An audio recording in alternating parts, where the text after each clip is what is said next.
Welcome to Legend Story USA. In today's special episode, I'll share with you an incident of American black magic. Let's dive right into the story. But before we begin, I must say a few words. Don't forget to press the like button on this video, and please share the link as much as possible. That's my humble request. Also, let me know in the comments how you felt about this story. Listeners, today's incident was heard by Frank M. Pruce from William P. Baumberger. In the state of California, USA, there lived a man with his family, his wife and 2 children. He had a beautiful household. His business was in wood, rubber, and oil. In the city, he was also known as an honest businessman with a good reputation. But in 1991, a terrifying incident struck his family. An incident that shattered his entire household. It was one night in 1991, around 2 or 3 a.m. His wife's name was Edna R. Dixon. Suddenly, in her sleep, Edna began screaming and shouting, "They've come! They've come! They're standing outside the door. They're calling my name. Edna R. Dixon. Edna R. Dixon. They're calling me." At that moment, DeMarcus B. Ortega jumped up from his sleep and said, "What are you talking about? What nonsense are you saying?" But Edna R. Dixon kept repeating the same words again and again. Then DeMarcus asked, "Who's coming? Who did you see?" With fear in her eyes, Edna replied, "3 people dressed in red. Their eyes are glowing like fire. They're saying, 'You forgot the deal you made with us. Now your time has come.'" Hearing these words from his wife's mouth, DeMarcus got out of bed, went to the door and opened it. Outside, he saw only silence and darkness all around.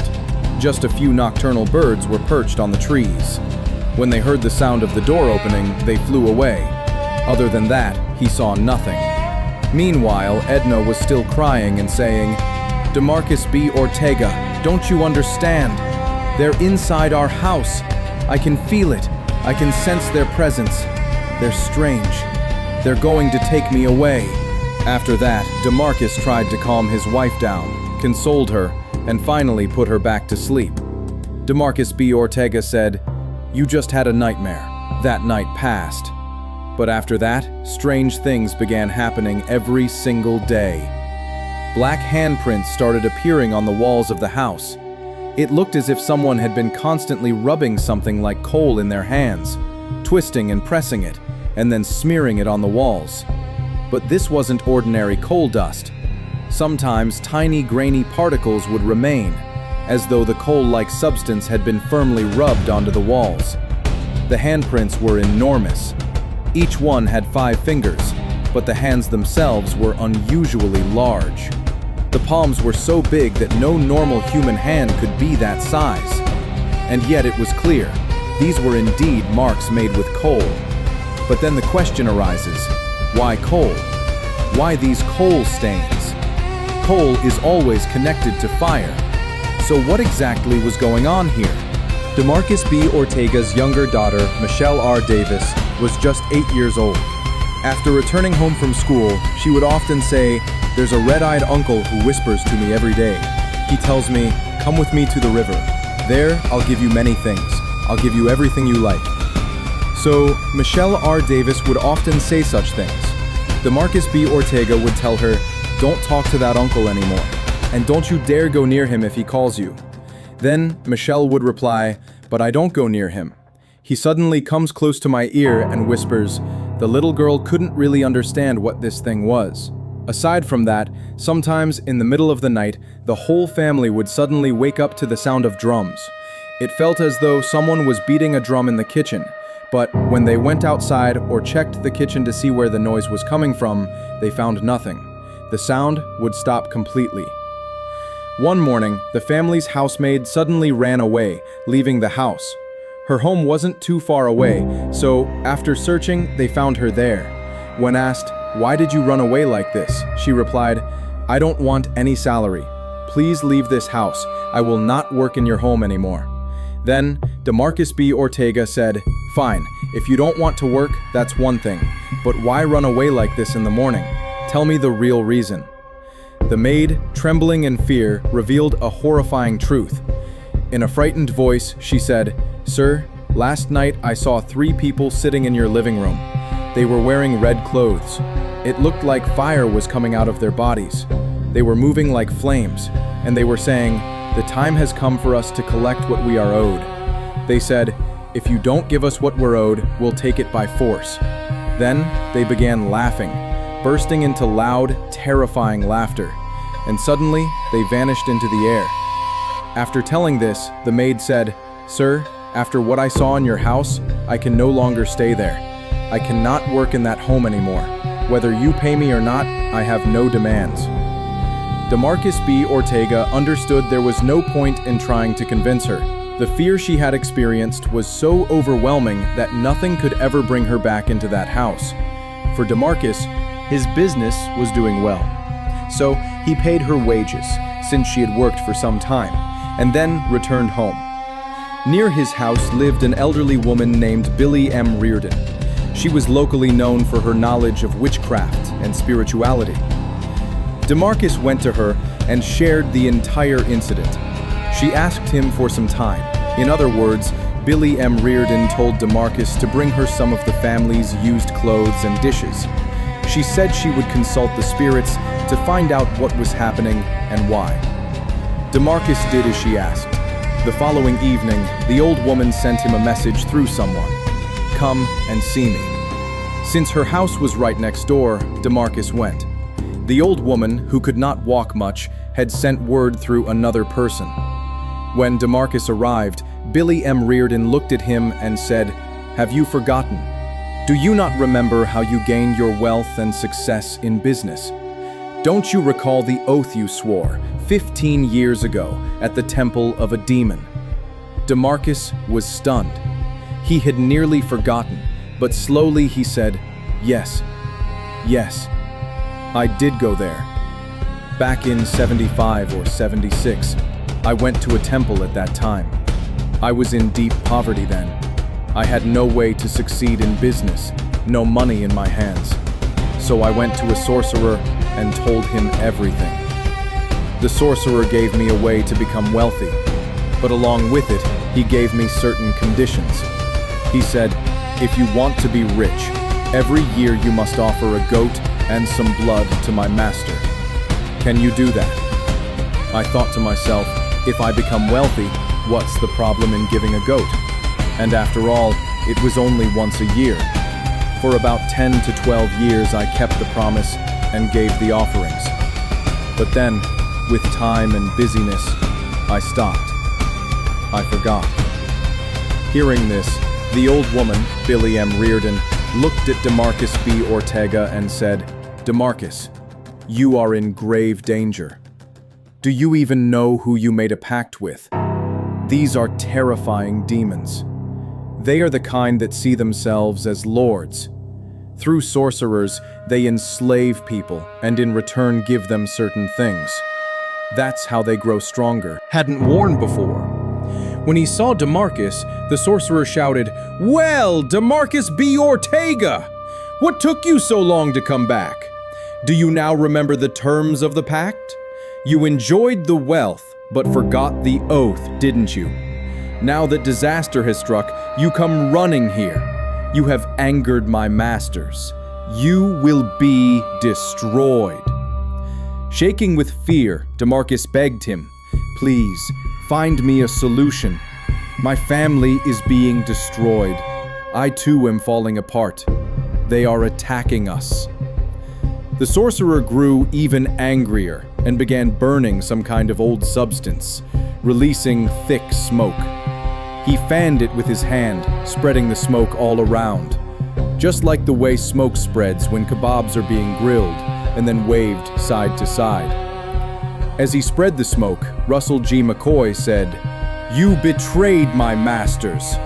They gave you wealth, and for a few years you kept your word, but then you forgot. Now, with interest, your debt has grown far greater. You must return everything to them.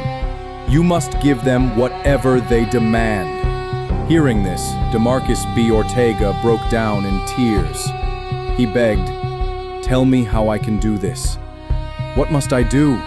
I'll do anything, but please save my family. Save me." The sorcerer stayed silent. Only after much pleading did he finally say, "I can try, but you must give me your word. You will never break the conditions again. If you agree, I will speak to my masters, but I cannot guarantee anything. When their conditions are broken after receiving offerings, the consequences are horrific." Without thinking twice, DeMarcus agreed. "I accept. Whatever the conditions are, I'll obey." The sorcerer fell silent, then began chanting in an unknown tongue. Moments later, the cave grew unbearably hot. Suddenly, from nowhere, 3 balls of fire appeared, circling above the sorcerer's head. Round and round they spun, while the sorcerer continued speaking in a strange, alien language, a language DeMarcus could not understand. Then, just as suddenly, the 3 fireballs vanished into thin air. The sorcerer turned to DeMarcus and said, "My masters demand a human sacrifice." There was no other way. DeMarcus cried out, "How can I sacrifice a human? Is that even possible? How can I kill another person just to save myself?" The sorcerer replied coldly, "If you want to live, you must do it. If not, then don't. But if you refuse, both you and your entire family will be taken. The choice is yours." DeMarcus sat in silence, his head in his hands. Finally, after a long pause, he whispered, "Fine, I agree.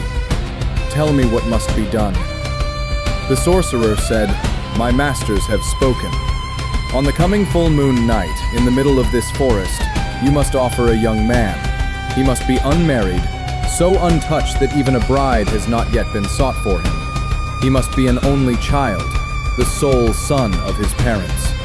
That is the sacrifice my masters demand." DeMarcus agreed. He gave the sorcerer money and left, but at home he began to worry.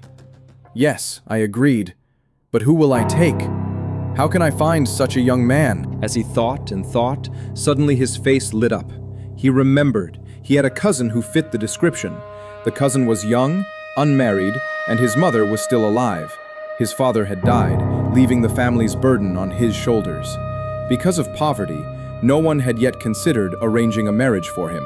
DeMarcus knew this, and so he decided, this cousin must be the sacrifice. DeMarcus went to him and said, "Brother, I know you want to start a business, but you don't have the capital, do you?" The cousin replied, "Yes, I don't have any money. Without capital, how can I do business?" DeMarcus reassured him, "You don't have to worry about capital. I will provide it. There's a business meeting coming up. I'll take you with me, but you must not tell anyone about this. If you do, I can't go through with it. And remember, in this new business, I'll be your partner. I'll give the money, and you'll run it with your labor." The cousin happily agreed. DeMarcus then told him when to come, the very night of the full moon. Everything was already prepared by the sorcerer. In the meantime, DeMarcus kept updating him about the plan. Finally, on the chosen night, DeMarcus took his cousin deep into the forest. There, a pit had already been dug by the sorcerer's 2 disciples. Around the pit were human skulls, each with a burning candle on top. The ground was marked with strange red symbols. When DeMarcus and his cousin arrived, a goat and a chicken were slaughtered. Their blood spilled onto the soil. The sorcerer began his incantations. Suddenly, the air grew unnaturally cold. The wind howled through the forest, and from within the pit came the sound of growling, as though some wild beast was trapped inside, struggling to rise from the depths. Yet only moments earlier, the pit had been empty. At that moment, the cousin sensed that something was terribly wrong. He asked, "Brother, what's going on here? Why did you bring me here? Weren't we supposed to have a business meeting? Why are you taking me to this sorcerer?" Before DeMarcus B. Ortega could answer, the sorcerer suddenly shouted, "Throw him into the circle!" From the shadows, two of the sorcerer's assistants appeared. They shoved the cousin hard, knocking him straight into the circle, and in an instant, he slipped and fell into the pit. From below, the cousin's desperate screams echoed. "Brother DeMarcus! What are you doing? Let me out! I'm all my mother has. Without me, she'll die. Please, let me go. Tell me what you want. I'll do anything for you. I'll serve you my whole life. Just don't do this to me." But DeMarcus closed his eyes. He couldn't bear to watch. His mind was collapsing under the weight of his choice. Then it happened. As the cousin writhed in the pit, black smoke began to pour down from the sky. From within that smoke emerged a monstrous shadow. Its eyes glowed a fiery blood red. Its teeth were jagged, needle-sharp, overlapping one another, dripping with blood. The creature roared in a harsh, local tongue. "At last, a sacrifice has come for me." The cousin screamed louder than ever, but the shadow slowly descended into the pit. A moment later, smoke erupted upward again, rising into the night sky. And when it cleared, the pit was empty. No trace of the cousin remained. Either the beast devoured him instantly, or the smoke had carried him away to some unspeakable place. But one thing was certain. A foul stench spread across the clearing. The smell of burning flesh mixed with blood. DeMarcus trembled in terror. The sorcerer said calmly, "See, my master is pleased. Now your family is safe." But then, from nowhere, another shadowy figure appeared. Its glowing red eyes locked onto DeMarcus. It hissed, "DeMarcus B. Ortega, you betrayed us." One soul is not enough. And just as suddenly as it appeared, the figure vanished. DeMarcus was left frozen, horrified. He turned to the sorcerer, demanding, "What does that mean? One life isn't enough? I followed your instructions. Everything was done. So what do they want now?" The sorcerer tried to soothe him, saying, "Don't worry. Let me see what can be done. Go home for now." DeMarcus obeyed and returned home, but deep down he knew these demonic beings were far from finished. For a few days, everything seemed normal. Life went on as before. Meanwhile, the cousin's mother, unaware of any of this, was frantically searching for her missing son. She knew nothing about DeMarcus's plan. Her son had only told her he was going to meet DeMarcus, nothing more. When she couldn't find him, she went to DeMarcus and asked, "Where is my son?" "Have you seen him?" DeMarcus lied. "I don't know. Maybe he went away on business, or perhaps he's looking for work somewhere else." With that, he convinced her and sent her away. For a while, everything seemed normal. But one night, DeMarcus B. Ortega's wife suddenly screamed in her sleep. "They've come! They're taking me away! I want to live!" DeMarcus realized at once the danger had returned. Soon after, his youngest daughter, Michelle R. Davis, mysteriously disappeared. Days later, after frantic searching, she was found near the riverbank. Her body was smeared with red powder. She wasn't dead, but she wasn't truly alive either. Yes, she was breathing, but she was unconscious, pale as death, her face drained of blood, her lips colorless. She couldn't speak a word, nor could she explain where she had been, nor could she say who had covered her body in that strange red powder. It felt as if a terrible curse had descended upon the household. Then, one night, news reached DeMarcus B. Ortega. His warehouse had gone up in flames. Everything reduced to ash. His business utterly destroyed. Shattered, DeMarcus ran once again to the sorcerer. Falling at his feet, he wept bitterly. "I did everything you told me to do. Please, tell me what must I do now to save my family?" The sorcerer replied sternly, "I warned you. Once a promise is made, if it is broken, my masters grow furious." DeMarcus pleaded, "But I followed the ritual exactly as you said. I gave them what they wanted. Why aren't they satisfied?" The sorcerer's face hardened. "They have spoken.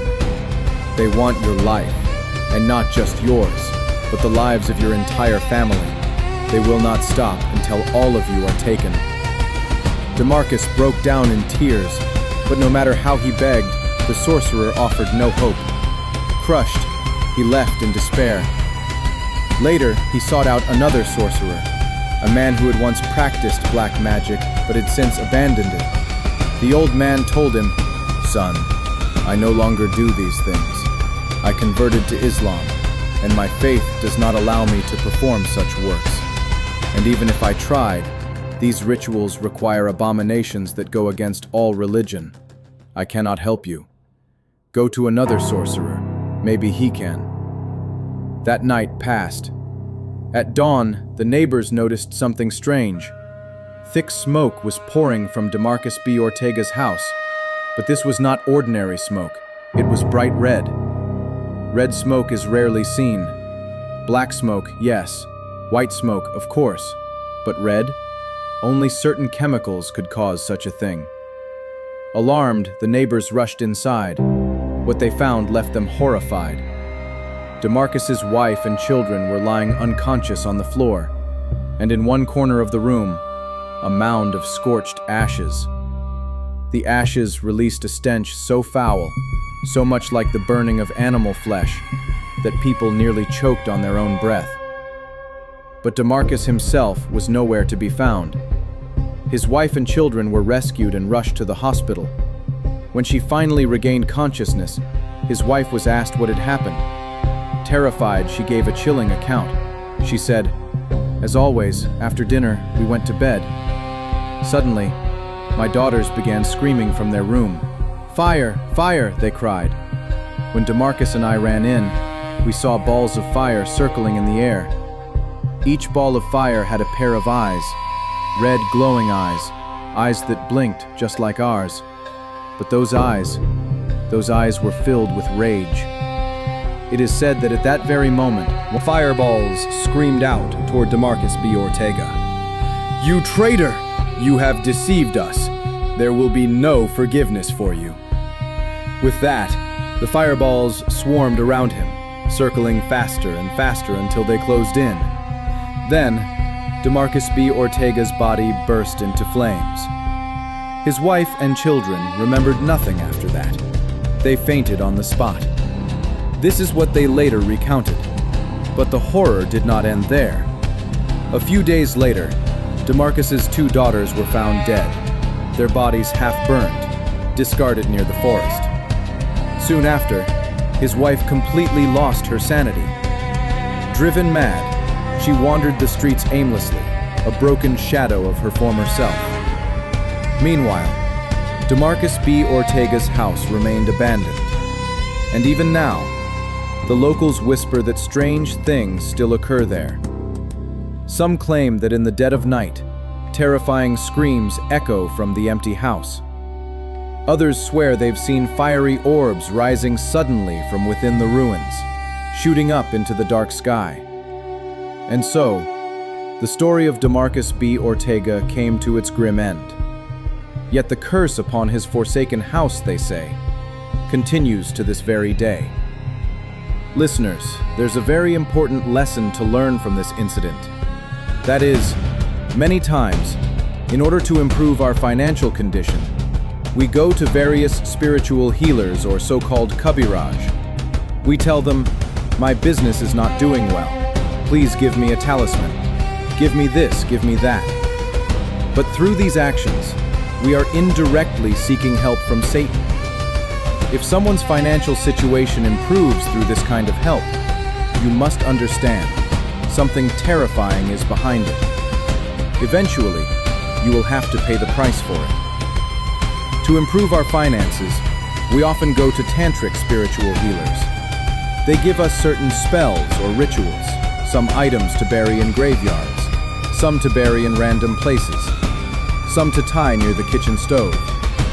If that's what you're being told to do, make no mistake, this is black magic, and it involves evil jinns. Also notice, these tantrics or spiritual hoosers will often set specific times for a ritual and ask for a goat or cow sacrifice.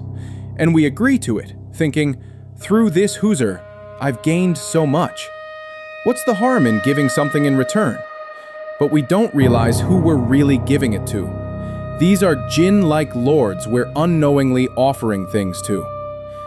Dear listeners, all our problems and solutions should be left to God alone.